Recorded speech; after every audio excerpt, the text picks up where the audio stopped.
Hi there, this is the fourth video in the series explaining what's required to gain maximum marks in the Microcontroller Level 3 Unit 6 exam. So we're now on Activity 2. What is Activity 2? Activity 2 is for the learner to create a design specification and a test plan. So the learner needs to analyse the brief, which is the customer brief, the design brief. It needs to create a design specification and a test plan. To gain maximum marks, the user needs to document enhanced user experiences. So enhanced user experiences, examples of that would be an LCD screen that provides system status for the operator, so it's providing visual indication of how the system is performing and what options are being selected. Another example would be a buzzer to provide audible information. Another example would be to provide some sort of data logging facility so you can log specific events, store them and review them offline. The second marking trait is for a test plan. To get maximum marks, you need to document unexpected events. What would they be? The examples would be a power cut. So you remove the USB cable or main supply and the system still gets powered back up from a battery. An emergency stop would be another example.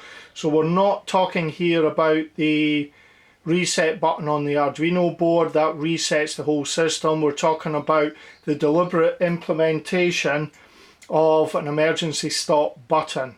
Another example would be detecting a hardware fault on a pump, for example. If the pump has stopped when it shouldn't be, then that would be another example of an unexpected event.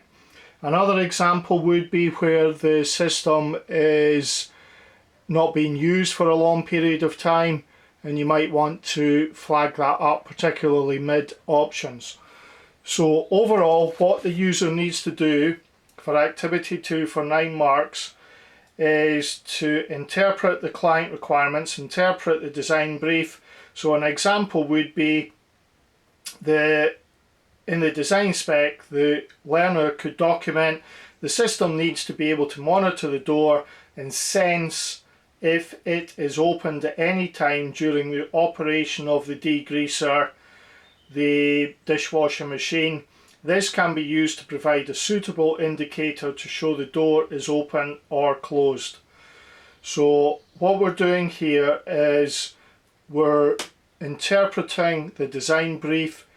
We're producing a design specification that details the required system function, gives the details of how it's an automated system, what hardware you need, what software you need, how they link together, and details a test plan. So that test plan will then be ported into Activity 5, where the learner will document their test results against the original test plan.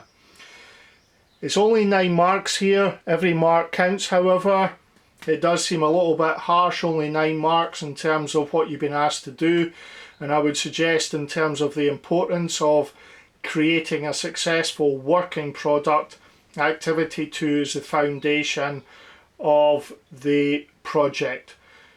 So it's 9 marks and we want to give advice on how the learner can maximise the marks that they're getting from Activity 2. Thank you for watching. Please put comments in the box below.